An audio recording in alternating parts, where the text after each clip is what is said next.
అల్లు చేయకుండా ఈ హరాస్మెంట్ ఎందుకు చేస్తున్నారు ప్రజల్ని? కడుపు రగిలిపోతా ఉంది. దయచేసి నేను రిక్వెస్ట్ చేస్తూ ఉన్నాను, మీకు డిమాండ్ చేస్తూ ఉన్నాను, ప్రజల్ని ఇబ్బంది పెట్టొద్దు అని కోరుకుంటూ సెలవు తీసుకుంటా ఉన్నాను. జై తెలంగాణ, జై కేసీఆర్. ఇంతకుముందు మా తమ్ముడు ఒకడు అడిగిండు, నేను నీకు సవాల్ విసురుతున్నా భయ, స్కూళ్ళ గురించి అడిగిన మా అన్న కూడా చెప్పిండు, ఈ భారతదేశంలోనే ఈ మాట్లాడేటోడు 100 మాట్లాడతాడు, సొయ్యి లేకుండా మాట్లాడడానికి గాలి మాటలు మాట్లాడుతున్నాడు. నేను సవాల్ విసురుతా ఉన్నా ఈ వేదిక మీద నుంచి, ఈ భారతదేశంలో ఏ కాంగ్రెస్ పరిపాలిస్తున్న రాష్ట్రమైనా కానివ్వండి, బీజేపీ పరిపాలిస్తున్న రాష్ట్రమైనా కానివ్వండి, తెలంగాణ కేసీఆర్ గారు ఇచ్చిన దానికంటే బెస్ట్ ఎడ్యుకేషన్ చూపిస్తే నా ముక్కు భూమికి రాపి క్షమాపణ చెప్తా. భారతదేశంలో ఎక్కడ లేని విధంగా 1000 గురుకుల స్కూళ్ళని నిర్మాణించి ఒక్కొక్క విద్యార్థి మీద 1,25,000 రూపాయల ఖర్చు పెడుతుండు.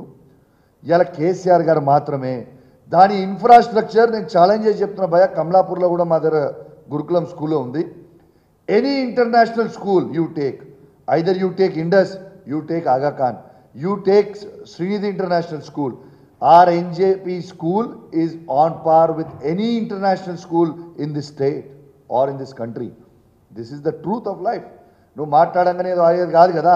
ఇలా నేను నీకు చెప్తున్నా బ్రదర్, నా కాన్స్టిట్యున్సీ నుంచి సీట్లు అన్నీ ఆన్లైన్ అయినాయి.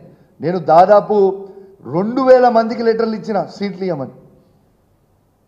ఎంత డిమాండ్ ఉంది?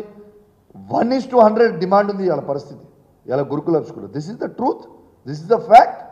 ఇలా దాదాపు 6,50,000 మందికి ఇలా 1,25,000 రూపాయలు ఖర్చు పెడుతుంది ఏకైక ప్రభుత్వం.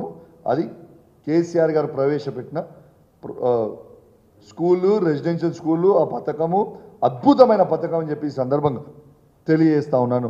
ఇలా వాస్తవంగా మా వాడు మాట్లాడిన కాబట్టి నేను ఎక్కువ మాట్లాడలే, కానీ వాస్తవంగా నిజంగా బాధాకరమైన విషయం తను చెప్పింది. మరి కేసీఆర్ గారు ఉన్నప్పుడు ఇట్లాంటి ఇన్సిడెంట్లు ఎందుకు కాలేదు 10 సంవత్సరాల? ఇవాళ ఎందుకు అవుతున్నాయి? ఎందుకంటే ఎవరికి ఏం తెలియదు, ఎవరికి సొయ్యలేదు.